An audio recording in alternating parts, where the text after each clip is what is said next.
Salutare și bine v-am regăsit pe canalul nostru de YouTube. Astăzi vom vorbi despre Galaxy S20, cel mai mic membru din trioul de flagship-uri de la Samsung.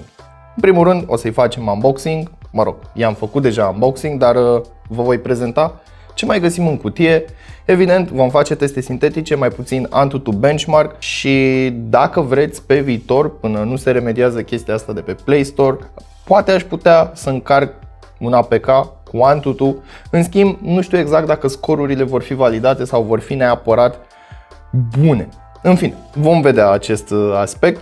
Hai să vedem ce găsim în cutie, să vorbim despre telefon, evident vom face și câteva poze și îl vom compara și cu restul telefoanelor, dar va trebui să aștept să-mi vină și S20 Plus, dar și S20 Ultra. Și abia la Ultra vom putea să facem un mega showdown de camere cu Pixel, cu iPhone, cu OnePlus și așa mai departe. Dar înainte de toate, nu uita să te abonezi și să activezi notificările, iar mai apoi intră pe cel.ro/giveaway pentru a te înscrie în concurs. Înainte de a trece la treburile noastre, colegii noștri de la programare au nevoie de ajutor. Așa că dacă tu te pricepi la programare sau ai un prieten care se pricepe la programare, dă și tu click și sau share la linkul din descriere și poate cine știe, o să fim colegi.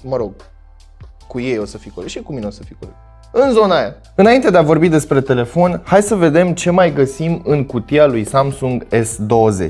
Pentru început avem o cutie neagră, calitativă, este foarte tare și bineînțeles mă așteptam la acest lucru venind din partea lui Samsung, mai ales când vine vorba despre un telefon flagship.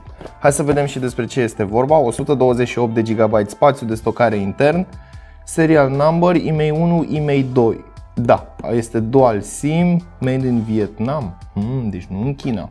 Cam astea sunt singurele informații pe care le găsim pe cutie. Hai să-i dăm capacul la o parte. Încărcătorul. Avem un încărcător USB tip C. Deci cablul va fi de la USB tip C la USB tip C. Scrie pe el Super Fast Charging și avem cam așa. 5V 3A, 9V 2,77A până la 11V 2,25A. Deci acest încărcător va putea să-ți încarce telefonul destul de repede. Păi cutia asta mi-aduce aminte de ceva. În seria Note există o cutiuță tot așa micuță cu acel tool pentru scos vârful de la pen și câteva vârfuri de pen de rezervă. Numai că aici nu găsim nimic. Mai departe avem cablul de încărcare și transfer date USB tip C, USB tip C și în final avem căști cu branding AKG. Din păcate sunt niște căști USB tip C, pentru că acest telefon nu are mufă jack. În schimb, acestea sunt o pereche de căști calitative, o pereche de căști ce are îmbrăcăminte textilă până aici, la acest Y care desparte cele două canale. Avem și telecomandă cu plus, minus și buton pentru răspuns și respins apeluri, microfon și dopuri de schimb pentru aceste căști. Evident, avem și această cutiuță mai mică în capac. Avem papetăria aferentă. Iar acum hai să vorbim despre telefon. Cel pe care eu îl am în față se numește Cloud Blue, nu doar Blue, și este un finisaj ce reflectă interesant lumina, dar doar la anumite unghiuri. Hai să vedem și ce avem dincolo de acest aspect. Pe rama din stânga nu avem absolut nimic. La baza telefonului avem două benzi GSM, mufa de alimentare USB tip C, gaura pentru microfonul principal și grila difuzorului. Sus de tot avem un al doilea microfon, cel pentru noise cancelling și sertarul. Iar aici sunt foarte curios ce tip de sertar avem. Este un sertar de plastic, mare grijă când îl introduci înapoi, dar va trebui să renunți la unul dintre simuri pentru a extinde spațiul de stocare. Chiar și așa, versiunea stock vine cu 128 de GB spațiu de stocare intern.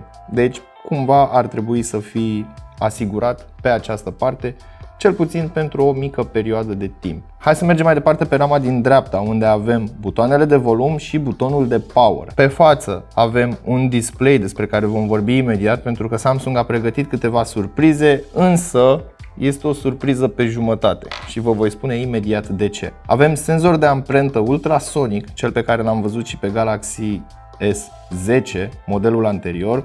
Este plasat undeva în zona aceasta Și în final avem și punch hole pentru camera de selfie. Cam atât în ceea ce privesc porturile și butoanele. Nu avem buton de Bixby, îl poți activa ținând apăsat pe butonul de power. Foarte multe lucruri nu s-au schimbat. În schimb, aici modulul de cameră este dreptunghiular. Avem 1, 2, 3 camere cu care poți să te joci și îți voi arăta ce poți să faci cu ele. Mergem mai departe către experiența de utilizare. În primul rând, hai să vorbim despre senzorul ultrasonic, ce este destul de rapid, însă nu se compară cu un senzor clasic și nici cu Face Unlock-ul de la Apple. Totuși, este un senzor pe care personal cumva îl tot ratez în momentul în care vreau să deblochez telefonul, pentru că nu sunt obișnuit în zona aceasta, de obicei sunt un pic mai jos la alte telefoane, dar e destul de ușor să ajungi aici și să-l deblochezi. După cum poți observa, nu ratează nicio amprentă, în schimb îți va lua ceva timp să te obișnuiești. Mai departe, senzația pe care o ai în mână. Ei bine, aici îmi place foarte mult, este destul de ușor de utilizat. Cu o singură mână poți ajunge un pic cam greu în partea de sus, adică trebuie să faci genul acesta de mișcare cu o singură mână sau să-l ții cu două mâini și să te duci cu cealaltă în partea de sus pentru a trage bara de notificări.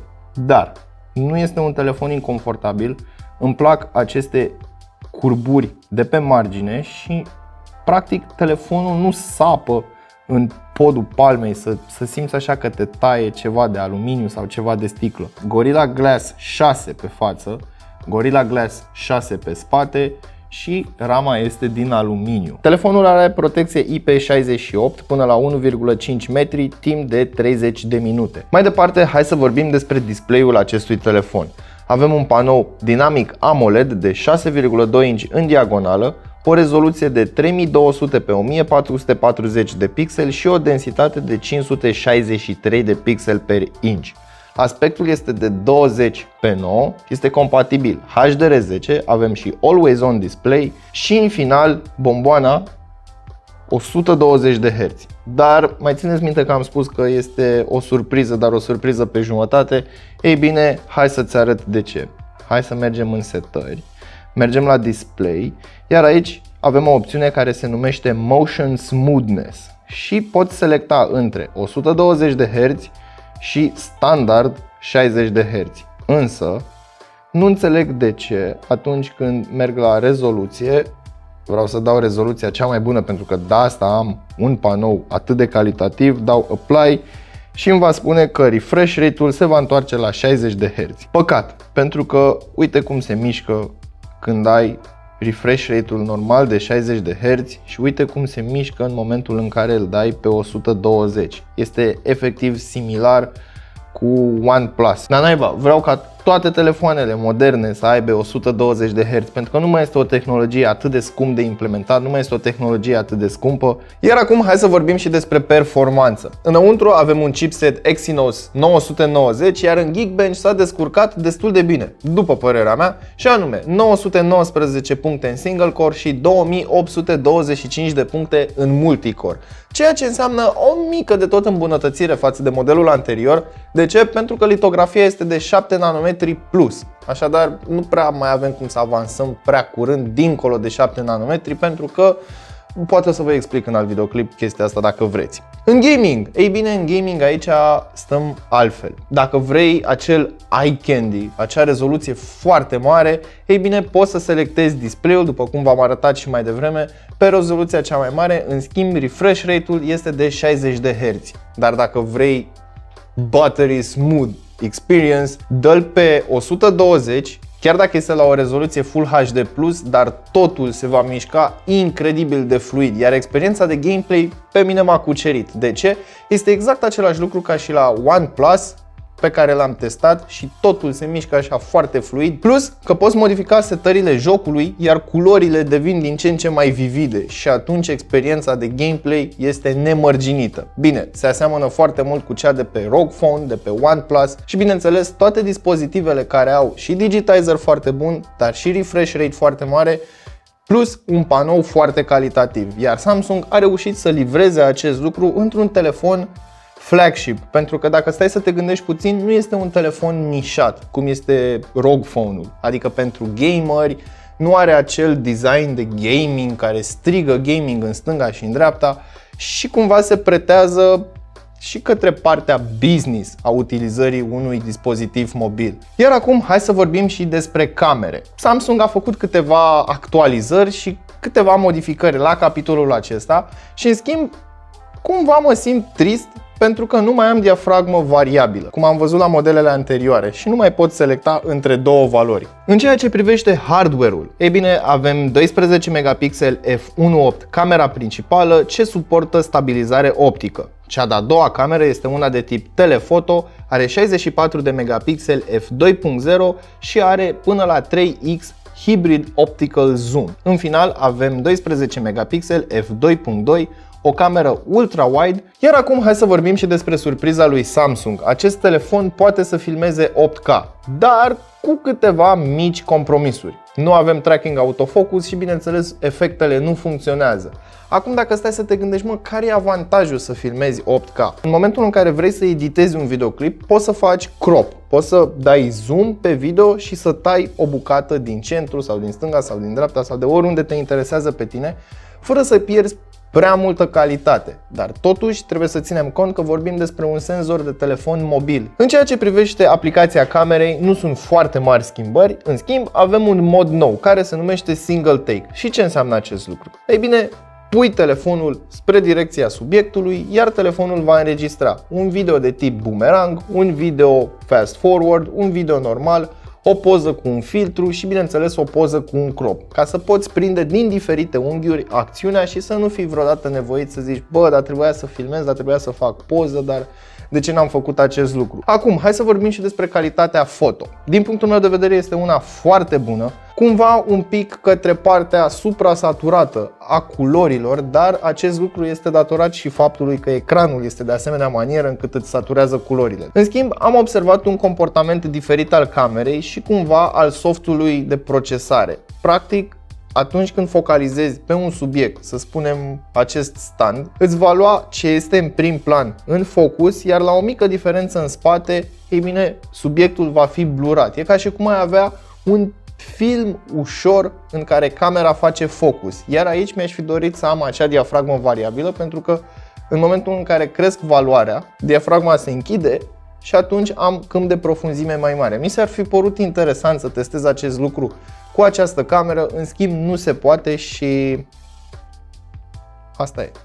Acum, ca să închid toată polologia aceasta despre cameră și să nu mai stau să vorbesc despre câte detalii tehnice am eu în cap și așa mai departe, camera este foarte bună, nu m-a dezamăgit și cumva mă așteptam la acest lucru, pentru că am observat și la S9 și la S10 câte un upgrade foarte micuț, în pași mici, dar un upgrade într-o direcție foarte bună. Iar acum camera de pe S20 deja este în zona aceea de creativitate destul de bună. De ce? Pentru că modul manual se apropie de modul de la Huawei. Iar în ceea ce privește telefoanele mobile, cumva apreciez foarte mult acest lucru. Apreciez foarte mult o aplicație de cameră care îmi dă control mai mult asupra hardware-ului, spre deosebire de Apple și Google, care pe telefoanele lor au totul automat și nu prea mă lasă să mă joc cu timpul de expunere, poate cu ISO în anumite cazuri și așa mai departe. Ei bine, uite că ne-am apropiat și de finalul acestui videoclip. Iar impresiile mele despre Galaxy S20 sunt cât se poate de